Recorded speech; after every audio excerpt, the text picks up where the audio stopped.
더운 여름에 잘 섬겨주셔서 감사합니다. 새벽마다 찬양팀으로 섬겨주시는 많은 분들을 보면서 감사했고, 우리 주일학교 각종 수련회와 성경학교를 위해서 섬겨주셔서 정말 감사합니다. 제가 찬양단을 보면서 가장 걱정했던 설교자가 박영 전사였어요. 왜냐하면 박영 전사는 관계된 데가 초등부밖에 없잖아요.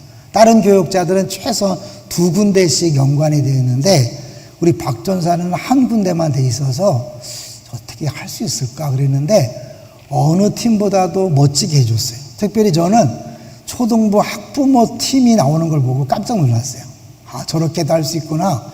초등부 학부모 팀. 제가 보면서 약할 때 강함 되시는 게 바로 저것이구나.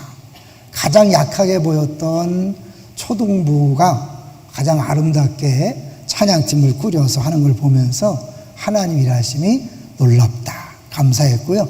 내일부터 있는 우리 청년대학부 수련회를 위해 기도해 주세요. 지금 현재 67명 정도가 참여 신청을 했다고 그래요. 어마어마한 거거든요. 67명 청년대학부. 제가 볼 때는 숙소가 너무 비좁지 않을까 걱정할 정도인데 마지막 여름 행사에 하나님께서 큰 은혜 부어주실 것을 기대하고 많이 기도해 주시면 감사하겠습니다. 자, 이제 오늘 제목을 같이 볼 텐데요. 오늘 제목은 미련한 것의 기이한 능력입니다. 미련한 것의 기이한 능력. 제가 첫 번째 수요 심야는 한국에 있었기 때문에 동시간에 시청을 했어요. 그래서 너무 좋아서 바로 공유를 했어요. 페북하고 카카오 스토리하고 트위터에다 공유를 했는데 둘째 주 수요일, 지난 수요일 말씀은 제가 필리핀에 있었기 때문에 못 들었어요. 못 봤어요. 와서 이렇게 들으면서 와, 너무 좋은 설교를 우리 선교사님이 해주셨다라는 생각이 들었어요. 특히 매일 했던 톨스토이의 3가지 질문의 원전을 발견했어요. 그죠? 그 톨스토이가 한 3가지 질문의 원전이 뭐였어요? 정교회의 3가지 가치였다. 그러니까 아마 톨스토이가 그 정교의 3가지 가치를 이제 깨닫게 되면서 그렇게 했을 거라는 생각이 들었어요. 저는 그 톨스토이 3가지 질문을 어디서 처음 접했냐면 안산 동산 고등학교 교사를 면접할 때 그 질문을 3가지를 했는데 김준 목사님이 그 질문을 교장 선생님이 하는 걸 보면서 본인이 감동을 받았어요. 그래갖고 우리 교육자실에 와서 그 얘기를 하시는 거예요. 그래서 그때부터 저도 그 3가지 질문 기억하시죠? 가장 중요한 때는 바로 지금이다. 가장 중요한 사람은 내 옆에 있는 사람이다. 가장 중요한 일은 내 옆에 있는 그 사람을 섬기고 사랑하는 것이다. 그런데 이번에 오셔 선교사님 말씀하시기를 그것이 그리스 종교에서 가장 중요하게 여기는 3가지 가치다. 근데 이 가장 중요한 때는 언제인가? 바로 지금이란 이것은요, 제가 그 휴가 가기 전에 계속해서 했던 안식에 대한 문제 있죠. 그죠? 안식일에 관한 책인데 안식이란 제목으로 번역이 됐고, 이 안식이란 책의 핵심은 뭐냐면 시간을 거룩히 하라, 성화하라는 거죠. 공간이 아니라 시간이라 그러는데 제가 그걸 계속 묵상하다 보면 결국 이 시간에 대해서 이 거룩하게 한다는 자체가 바로 지금 이 순간이 중요하다는 걸 매 순간 느끼고 그리고 인정하고 살아가는 것이 그것이 영혼을 살아가는 거죠. 왜냐하면 모든 시간은요, 이 영혼과 연관되어 있잖아요. 영혼과. 그래서 우리가 시간을 보내는 게 아니라 우리가 시간 속을 지나가는 거죠. 시간이 많이 흐르는 게 아니라 우리가 그 시간을 통과하고 있는 거죠. 그렇기 때문에 이 모든 시간은 영혼과 연결되어 있는데 그 영혼을 내가 의식하며 살아가는 순간 우린 시간을 성화하는 거예요. 그러니까 모든 시간이 거룩한 거죠.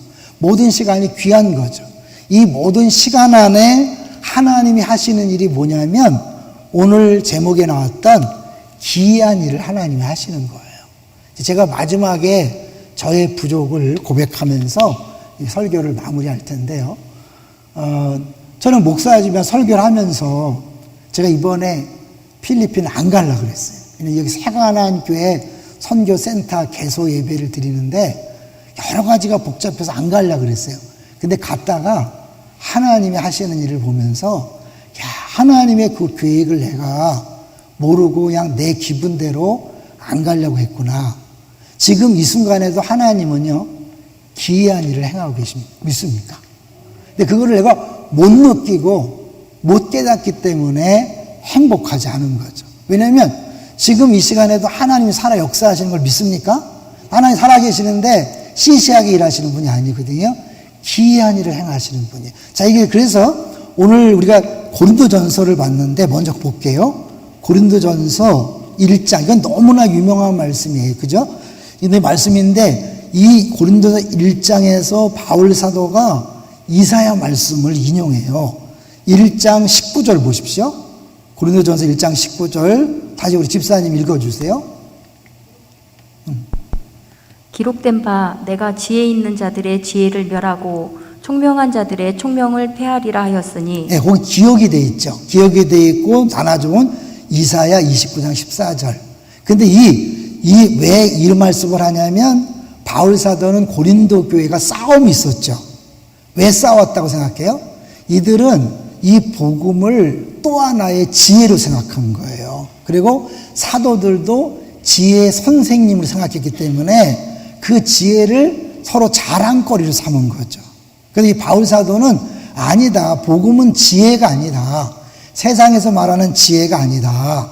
그러면서 이 복음의 탁월함을 이야기하는데 그때 인용한 말씀이 바로 이사야 말씀이에요. 그래서 이사야 29장으로 가볼 텐데 이 14절 말씀이 나온 배경을 봐야 될 것 같아요. 자, 이사야 29장 14절. 좀 너무 어렵게 접근하는 것 같지만 결론은 아주 쉬워요. 29장 14절. 다시 천천히 보면 13절부터 읽어보려고 그래요. 13절 시작. 주께서 이르시되 이 백성이 입으로는 나를 가까이하며 입술로는 나를 공경하나 그들의 마음은 내게서 멀리 떠났나니 그들이 나를 경외함은 사람의 계명으로 가르침을 받았을 뿐이라. 13절은 분명히 부정적인 얘기예요. 이스라엘 백성들이 하나님을 제대로 섬기지 않는다는 거예요. 그들이 분명히 입술로는 나는 하나님을 믿는다, 예배를 드린다, 기도한다, 제사를 드린다 하지만 하나님에게 마음이 떠났어요. 근데 거기 뭐 사람의 계명으로 가르침을 받았다 그러는데 우리 기독교를 잘못 착각하면 기독교는요, 뭐 해라, do not, 하지 마라, 이 목록의 종교가 아니라는 거예요. 많은 사람들이 교회를 떠났다가 못 돌아오는 이유가 뭐냐면 교회는 너무 힘들어. 신앙생활이 너무 힘들다고 느껴요. 왜냐하면 기독교를 뭐 해라, 하지 마라, 이 정도 수준을 알고 있기 때문에 그런 거죠. 근데 기독교는 그런 수준이 아니라 복음이란 말, 복음. 이 하라, 하지 마라는 단순히 대단히 율법 중심적인 거거든요. 복음은 이것이 아니라 주님이 다 하셨다는 거잖아요. 근데 그렇기 때문에 기독교는 굉장히 자유롭고 행복하고 만족한 곳인데 많은 사람들이 예수를 믿으면서 단순히 하라 하지 마라 정도의 수준으로 알았기 때문에 교회를 떠났다는 사람들이 돌아오기 힘들어. 언제 돌아오냐면 좀 이따 돌아온대. 왜? 들어오면 이걸 해야 되는 줄 알거든요. 근데 하나님은 그런 분이 아니잖아요. 예, 오늘 복음을 얘기하는데 근데 이 단순히 유대인들도 이 정도로 수준했기 때문에 자기들이 갖고 있는 계명을 가지고 하나님을 섬긴다고 생각했지만 하나님 볼 때 니네 가짜다. 그러니까 교회에도 가짜가 많을 수 있어요. 뭐냐면 나 11조 했어. 나 주일 성수했어. 나 술 담배 안 했어. 나 뭐 했어. 봉사했어. 그렇게 교사하고 있어. 이런 두와 두낫을 하지 않는 것으로 내가 신앙생활을 잘한다고 착각하는 거. 하나님이 이스라엘들이 틀렸다는 거예요. 근데 이들이 1장부터 계속해서 지적하지만 변하지 않는 거예요. 그래서 하나님이 이제 어떻게 그들을 위해 특단의 조치를 취하는 것이 14절이에요. 14절 보세요. 그러므로잖아요. 분명히 13절에 이들이 하나님을 제대로 안 섬긴다. 그러므로 내가 이렇게 하겠다는 거예요. 자, 14절 읽어보겠습니다. 시작. 그러므로 내가 이 백성 중에 기이한 일, 곧 기이하고 가장 기이한 일을 다시 행하리니 그들 중에 지혜자의 지혜가 없어지고 명철자의 총명이 가려지리라. 예, 요 본문 보면 14절은 부정적으로 봐야 돼요. 그런데 이 14절을 바울 사도가 인용했다는 것은 이 14절이 뭐와 연관이 있다는 거예요? 예수 그리스도의 십자가 구원과 연관이 있다는 거예요. 그냥 이 자체 29장으로 보면 이거는 하나님께서 일하시는 것들을 그들이 전혀 모르게 될 것이다. 그러면서 부정적인 것처럼 보이지만 신약에 인용된 말씀을 비교해 볼 때 14절은 구원에 관한 하나님의 역사를 말씀하고 있는데 그 구원을 한마디로 뭐예요? 기이한 일이다. 기이한 일을 기이하다는 말을 3번 반복해요. 곱하기 3야. 이거는 뭐예요? 최상급이거든요. 기이한 일, 기이한 일. 물론 원어적으로 보면 2개는 똑같은 단어고 하나는 파생된 단어이기 때문에 사실은 좀 다른 것도 똑같은 단어예요. 그러니까 이 기이한 일, 기이한 일, 기이한 일인데 이게 너무 기이해서 사람들이 알아볼 수 없다는 거예요. 사람들의 지혜로 깨달을 수 없다는 거예요. 그것이 이제 바울이 이야기했던 오늘 본문인 거예요. 십자가는 세상의 지혜로 알 수 있다 없다? 없다. 그래서 미련하게 느껴진다는 거예요. 십자가의 죽음은 말도 안 되는 거예요. 구원자라면 능력으로 역사해야 되는데 어떻게 십자가에 비참하게 죽으면서 구원자라 그러냐? 그러니까 헬라인들이 도저히 믿을 수 없었던 거예요. 유대인들도 믿을 수 없었던 거예요. 자, 그래서 박스를 몇 개 준비했어요. 이 내용, 고린도전서 내용을 박스로 몇 개를 준비했는데 첫 번째부터 한번 읽어보죠. 고린도전서에서 바울은 종교적 선행과 더불어 인간들에 의해 자구의 수단으로 항상 추구되는 지혜를 들어 복음의 진리를 설명하고 있다. 자구의 수단이 뭘까요? 자기 구원의 수단으로. 자기 구원의 수단으로 항상 추구되는 지혜를 들어. 보통 사람은 선행을 가지고 구원받으려고 하잖아요. 착하게 살면서. 이걸 통해서 아니라는 거예요. 또 하나 뭐냐면 선행과 더불어 지혜를 찾아서 내가 지혜를 추구하고 지혜를 쌓아서 구원을 이룰 수 있다. 그것이 이제 보통 철학의 핵심이잖아요. 그래 계속 읽어보세요. 즉 인간이 스스로 지혜를 쌓아 감으로써 구원을 이룰 수 있는 것이 아니라 예수 그리스도의 십자가와 부활에 나타난 하나님의 구원의 행위, 하나님의 지혜에 의해서만 구원받을 수 있다는 것이다. 네, 세상 지혜와 구분되는 뛰어난 하나님의 지혜에서 나온 구원의 십자가는 신의 한 수라는 거 들어보셨죠? 들어보셨어요? 못 들어보신 것 같다? 보통 우리가 신의 한 수라는 표현을 쓸 때 십자가를 얘기하죠. 우리가 보통 신의 한 수라는 건 어떻게 해요? 와, 어떻게 저런 수가 있나? 저거는 정말 아무도 모르는 수다. 왜냐하면 십자가는 하나님의 공의와 사랑이 동시에 완벽하게 이루어진 거기 때문에 이거는 절대로 공의와 사랑이 만날 수 없거든요. 근데 이거를 완벽하게 이루신 것이 십자가니까 신의 한 수, 하나님의 지혜죠. 하나님의 지혜로 이루어진 구원. 세상의 지혜로는 도저히 이해가 안 되는 것을 하신 거죠. 두 번째 박스 또 읽어주세요. 인간은 지혜를 추구하지만 인간은 지혜를 얻어 자신의 구원, 곧 아무 부족함이 없는 풍성한 삶을 얻을 수 없다. 그것은 인간 자신도 제한된 피조물이고 그의 세상, 곧 자연도 제한된 자원을 가진 피조물이기 때문이다. 그러니까 스스로 나도 부족하고 아무리 자연을 통해서 지혜를 얻고 깨달아도 그 자체가 피조물이기 때문에 구원이 안 되는 거예요. 이해되시죠? 계속해서 인간이 그의 지혜로 이 세상에서 얻을 수 있는 삶은 제한성 또는 결핍성으로 누더기진 삶일 수밖에 없다. 그러기에 인간의 지혜로 얻는 것은 삶을 확대하면서도 동시에 죽음을 확대한다. 우리 계속 문명이 발달할수록 어떻게 해요? 또 인간에게 심각한 자연 파괴. 지금 전 세계 난리가 뭐예요? 기후 그거잖아요. 난리 나잖아요. 오죽했으면 데스밸리에 1000년 만에 홍수가 났대잖아요. 1000년 만에 이루어질 일이 그 데스밸리라고 창조과학 탐사에 갔다 오신 분들 아실 거예요. 거기 무지무지 뜨거운 곳이거든요. 거기 이번에 홍수가 났고 지금 유럽은 완전 불바다고 한국도 홍수가 났잖아요. 이게 다 뭐예요?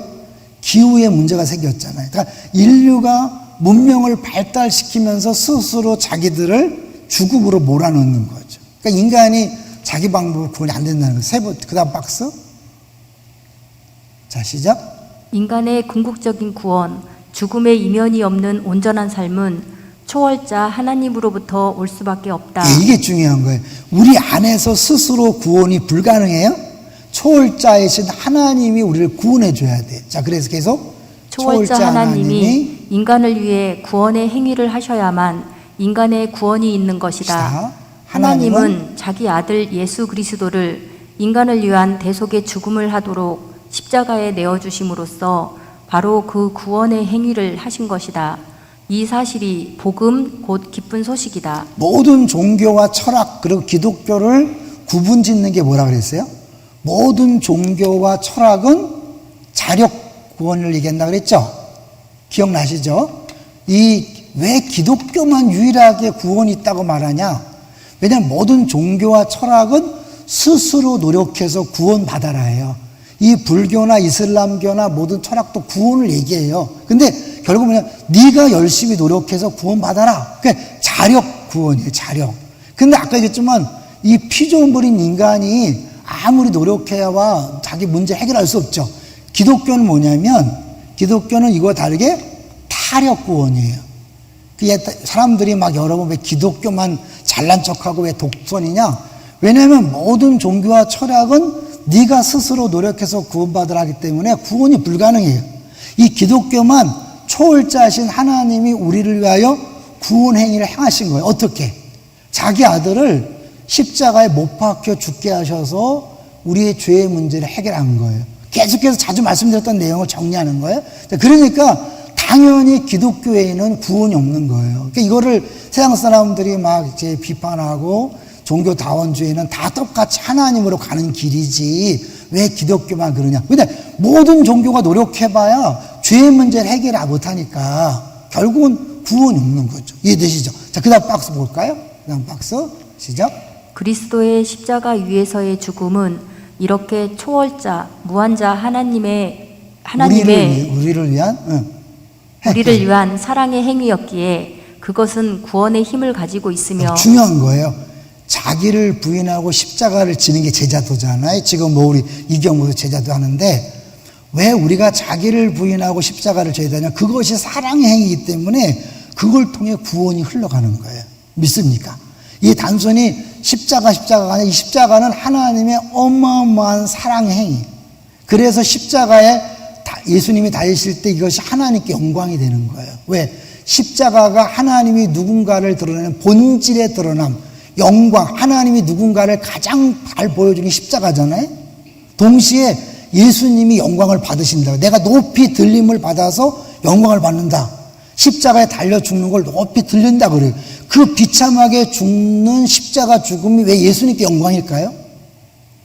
예수님의 죽음은 하나님이 어떤 분인가를 보여주는 계시로서, 그러니까 하나님을 보여주려면 누가 돼야 돼요? 하나님이어야 된단 말이에요. 그러니까 예수님 십자가에 죽으시면 비참하지만 그것이 하나님임이 드러나는 거기 때문에 영광인 거예요. 우리들이 십자가를 지고 주를 따라가는 것 겉으로 볼 때는 좀 가마떼기 같고 바보 같고 멍청해 보이지만 그것이 하나님을 드러내는 가장 확실한 방법이다. 이제 결국 우리가 이제 그것까지 가는 거예요. 너희들이 서로 싸우고 다투지 마라. 하나님은 의도적으로 미련한 사람들을 택해서 구원했다. 너희들 봐라. 부자 있느냐? 똑똑한 사람 없지 않느냐? 왜? 세상의 지혜가 구원할 수 없다는 것을 보여주기 위해서 의도적으로 약한 사람들을 들어 쓰신다. 그러니까 교회에서 잘난 척하는 사람은 제일 미련한 사람이에요. 왜냐하면 우리가 부름받았다는 자체가 뭐예요? 약하기 때문에 부름받은 걸 믿습니까? 아까 초등부 얘기했잖아요. 저희가 약하다고 느꼈는데 가장 멋지게 찬양단에 섰단 말이에요. 이제 그게 기독교의 신비인 거예요. 가장 약할 때 하나님의 일하심이 나타나는 거예요. 저는 선교사님이 그 설교한 중에 자기를 환자라고, 기억나시나요? 자기는 환자고 선교지는 병원이다. 왜 이런 표현을 썼냐면 내가 끊임없이 환자임을 인정하고 주의 궁일하심과 은혜가 없이는 살아갈 수 없다는 걸 내가 매 순간 느껴야 선교지의 영혼들을 똑같이 불쌍히 여기고 그들을 사랑하며 섬길 수 있다. 그러니까 교회에서 내가 잘났다고 생각하는 사람은 이미 끝난 거예요.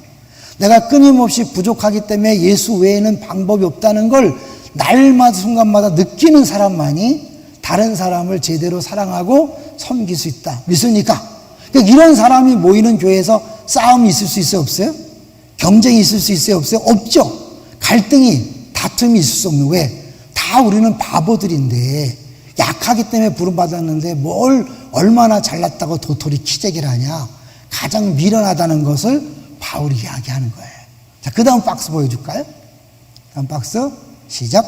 그 소식은 지혜를 추구하는 인간, 대표적으로 헬라인들에게는 어불성설이다. 어불성설 말이 안 된다는 거죠. 그 다음에 하나님의 아들이 십자가에 못 박혀 죽을 수가 있나? 말이 안 되는 거죠. 계속. 가장 처절한 패배와 무능력의 상징인 십자가형에 처해진 자를. 잠깐, 저 십자가형 붙어야 되는데, 그죠? 십자가형. 십자나형? 십자다형 아니에요. 십자가형의 시작. 가장 잔인한 사형 방법에 의해 처형된 죄수를 죄수를 어떻게 하나님의 아들, 우리들의 구원자라고 인식할 수가 있나? 말 안 되는 거 맞죠? 그죠? 계속. 도대체 위대한 철인이나 영웅 호걸이기는커녕 십자가에 못 박힌 자가 어떻게 우리를 구원할 수 있나? 이 말도 안 되는 거 십자가기 때문에 이 비밀을 알면 우리가 신앙생활할 때 하나님 이건 뭐예요? 하나님 왜 우리 가정에 이런 일을 주셨어요? 하나님 도대체 뭐 하시는 거예요? 라는 말을 할 수 있다 없다? 없다는 거예요. 십자가 자체가 세상 지혜로는 이해가 안 되는 건데 하나님이 그렇게 귀한 일을 행하시는 분이니까 지금도 우리 가정에, 우리 교회에, 우리 사회에 기이한 일을 계속 행하시는데 그걸 이해한다는 게 불가능한 거죠. 이 사실을 알면 그래서 하나님 왜라는 소리를 안 하는 거예요. 그걸 깨닫지 못하니까 우린 죽을 때까지 왜 하나님 우리 집에, 왜 나에게, 왜 우리 공동체에, 왜라고 하는 자체는 하나님이 이렇게 일하시는 방식을 내가 모른다는 것을 스스로 고백하는 거예요. 그러니까 이걸 깨달으면 이제 내가 모든 상황에 감사할 수 있다. 쉬지 말고 기도한다는 것은 매 순간을 하나님 앞에 돌려드리는 시간을 거룩하게 만드는 거예요.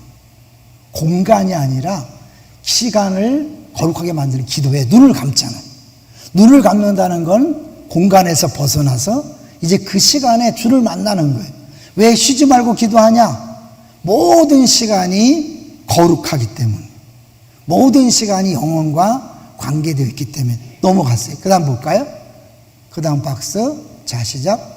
하나님으로부터 보냄을 받은 구원자에게서는 마땅히 기상천외의 이적이나 경천 동지의 행동을 기대하는 종교인들, 계속 괜찮아. 대표적으로 유대인들에게는 메시아 또는 구원자가 십자가에 못 박혔다는 사실은 모순을 넘어서 걸림돌일 수밖에 없다.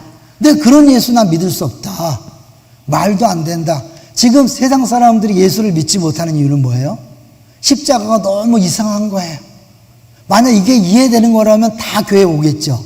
그러니까 이게 신비인 거예요. 도저히 믿을 수 없는 걸 우리가 믿고 있다니까요. 어떻게 믿게 됐을까요? 좀 이따 얘기할게요. 자, 계속해서.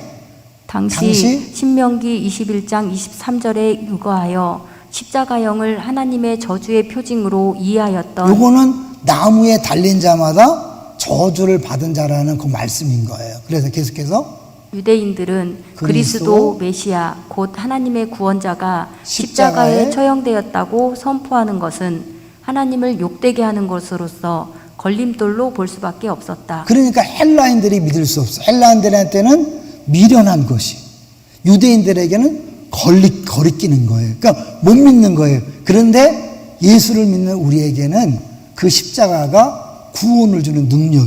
십자가에 도라는 말이 좀 어렵잖아요. 심지어 십자가 메시지, 십자가의 말씀, 이해 십자가. 그러니까 이 십자가에 관한 말씀이 믿는 사람에게는 구원의 능력이 되는 거예요. 뭘 하는 게 아니에요. 많이 배우는 게 아니에요. 연구하는 게 아니에요. 그냥 듣고 믿는 거예요. 그리고 그 다음에 들을 수 있도록 전하는 거예요. 전도에 미련한 것, 막 기적을 보여주고 막 빵을 나눠주고 막 해서 사람들을 감동하고 변화시키는 게 아니라 당신을 위해서 하나님이 아들을 십자가 못 박여 죽겠습니다.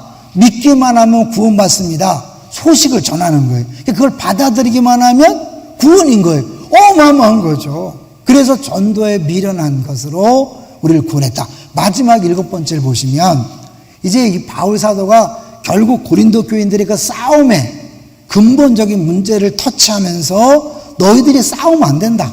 왜냐하면 모든 게 은혜니까. 자, 읽어보겠습니다. 하나님은 고린도의 권문가들이나 부자들이나 학자들이 아니라 무식하고 연약하고 천한 자들을 택하시고 부르셔서 구원을 얻도록 하고 교회 곧 그의 백성의 공동체를 이루도록 하셨다. 이 사실에서 고린도의 그리스도인들과 우리는 두 가지 사실을 깨달아야 한다.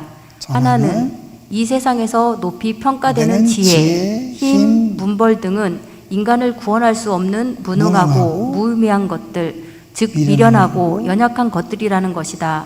또 다른 하나는 아무것도 가진 게 없고 아무것도 내세울 게 없는 노예들이나 천민들을 하나님의 고귀한 자녀들로 만드는 하나님의 지혜와 능력, 곧 은혜이다. 모든 것이 은혜라는 고백은 나같이 구원받을 수 없는 사람이 구원받았다는 자체를 감사하는 거예요.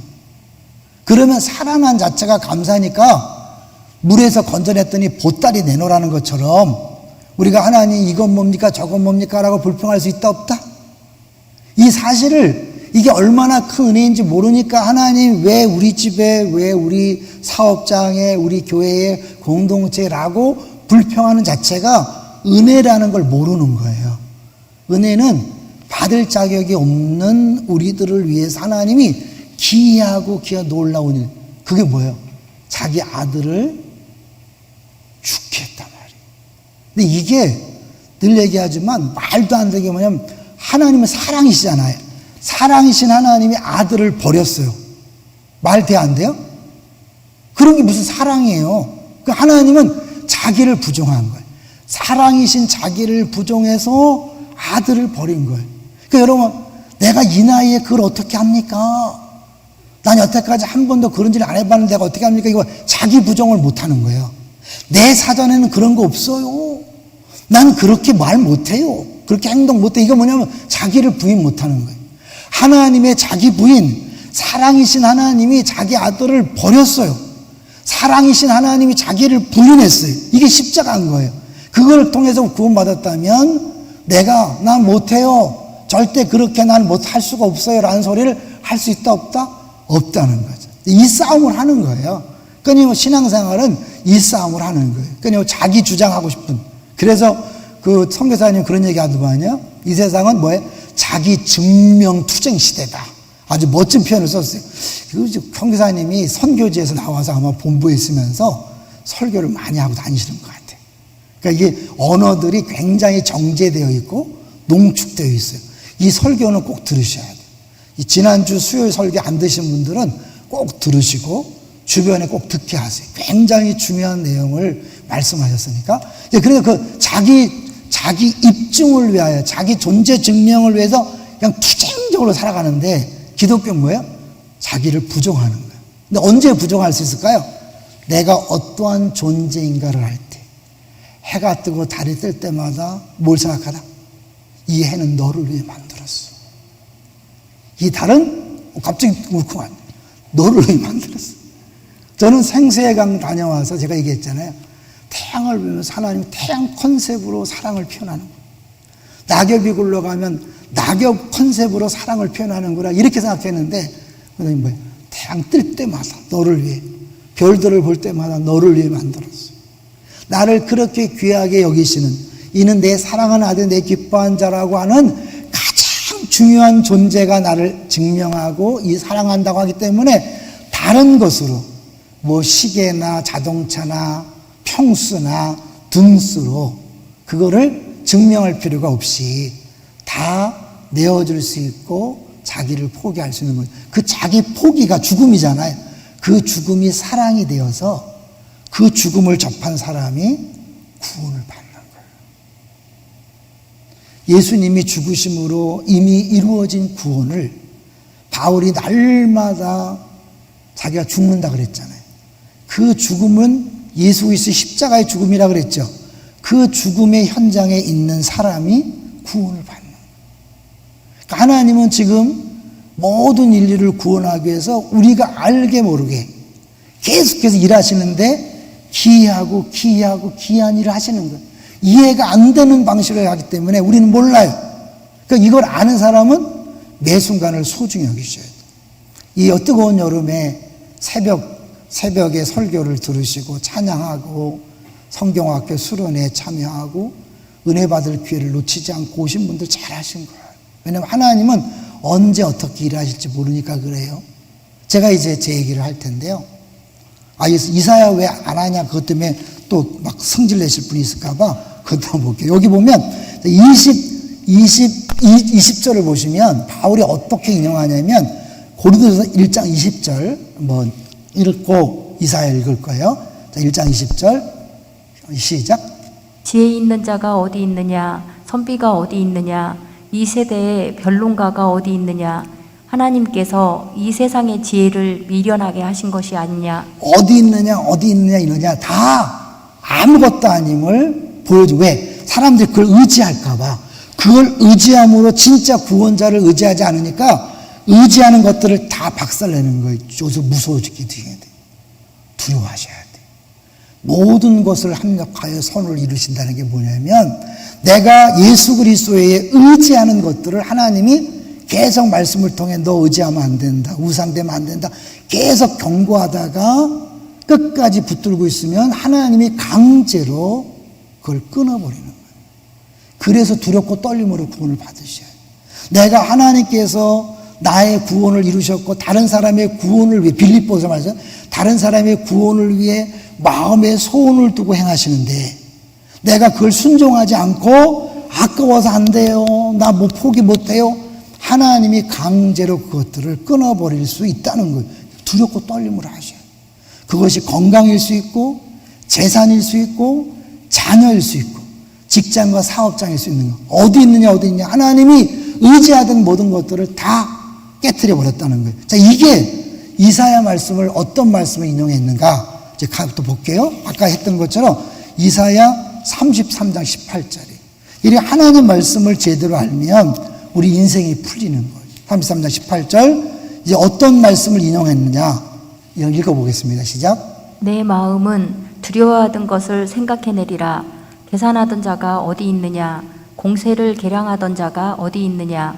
망대를 계수하던 자가 어디 있느냐? 어디 있느냐를 인용한 거예요. 이 당시에는 아수르의 그런 막 군대를 세우고 세금을 걷어가고 망대를 세워서 이스라엘을 공포로 들여왔던 그들을 하나님이 다 박살을 내서 흔적을 없앴잖아요. 그런 것처럼 이제 뭐야? 하나님 외에 의지하고 있는 것들을 하나님이 다 박살을 내서 진짜 복음만 바라보고 예수 그리스도만 의지하게 하는 거죠. 그러면 이제 그 사람은 자유해지는 거죠. 왜냐하면 우리가 뭔가를 붙잡고 있으면요, 그게 나를 종으로 부려요. 쉬운 얘기로 돈을 붙잡고 있잖아요. 돈의 노예가 되어서 째째한 사람, 인색한 사람, 피도 눈물도 없는 사람이 되는 거죠. 그렇잖아요. 그 막 유산 가지고 막 싸우는 게 뭐예요? 돈에 매이는 거잖아요. 인기에 매인 사람은 자존심 때문에 막 싸우죠. 교회에서 왜 소리치고 싸워요? 자기 자존심을 꺾을 수 없다는 거잖아요. 내 의견을 꺾을 수 없기 때문에 소리치는 거잖아요. 왜? 그게 우상인 거예요. 하나님이 그 부분을 사실은 다 구원을 위해 쓰시는 거거든요. 네 돈을 통해서 내가 누군가를 구원하기 원한다. 네 은사를 통해 구원하기 원한다. 네 시간을 통해 구원하기 원한다. 그러니까 매 순간마다 주님은 이 기이한 일을 행하시는 거예요. 그래서 중요한 게 뭐예요? 바로 옆에 있는 영혼을 하나님이 섬기기 위해서 내게 붙여줬는데 내가 그걸 하지 않는다는 거는 어마어마한 불순종이고 하나님의 놀라운 구원의 역사를 막고 있는 거예요. 이제 제가 이야기하고 마치려고 그래. 제가 필리핀에 안 가려고 그러냐면, 가려면 저는 2차밖에 안 맞았는데 2차 맞은 사람은 뭐 가기 전에 검사도 해야 되고 한다는 거예요. 그걸 안 간다 그랬더니 당장 맞으러 가자고 제가 세관하님께서 끌려가서 맞았어, 3차를. 그래서 핑계치 못하고 3차 맞고, 그리고 이제 또 막 뭐 원해서 해서 하고 막 하기, 이거 복잡하더라고요. 갔어요. 가기 전에 바뀌는 게 이렇게 부담스러운 거 보니까 주의 뜻이 아닌 거 아닐까? 한편으로는 주의 뜻이 아닌 게 아닐까? 여러분 그렇죠? 분명히 주님께서 하라 그랬는데 내 마음이 불편하니까 주의 뜻이 막는 거 아닐까? 아니야, 속지 마세요. 한편 그런 마음이 있었어요. 주님이 은혜를 주려고 하니까 사단이 막는 게 아닐까? 둘 중에 하나야, 그죠? 그러니까 둘 중에 하나였어요. 어차피 이제 공동체니까 공동체 때문에 갔어요. 갔는데요. 하나님이 너무너무 놀라운 것들을 준비해 놓으셨어요. 자세히 말씀드릴 수 없어요. 시간이 없어서. 그러나 너무너무 하나님은 정말 놀랍다. 아주 여러 가지 면에서 놀라운 일을 준비해 주셨어요. 하나님은 그렇게 우리를 사랑하셔서 가장 좋은 걸 예배해 놓고 우리를 인도해 가시는데 내가 여기는 갈까 말까, 예배에 갈까 말까, 수련회 갈까 말까, 내가 판단해서 안 가면 손해보는 거예요. 하나님은 매 순간마다 놀라운 하나님 크기의 일을 행하고 계신데 내가 이 좁은 소견으로 강사가 좀 현찮네, 프로그램이 현찮네, 장소가 좀 그러네, 난 몸이 좀 현찮아서 안 되겠어, 이 몸으로 갔다가는 다른 폐만 끼치지, 이런 쓸데없는, 난 나이가 많아서 괜히 폐를 끼칠까 봐 그런 거 하지 말라 그랬죠?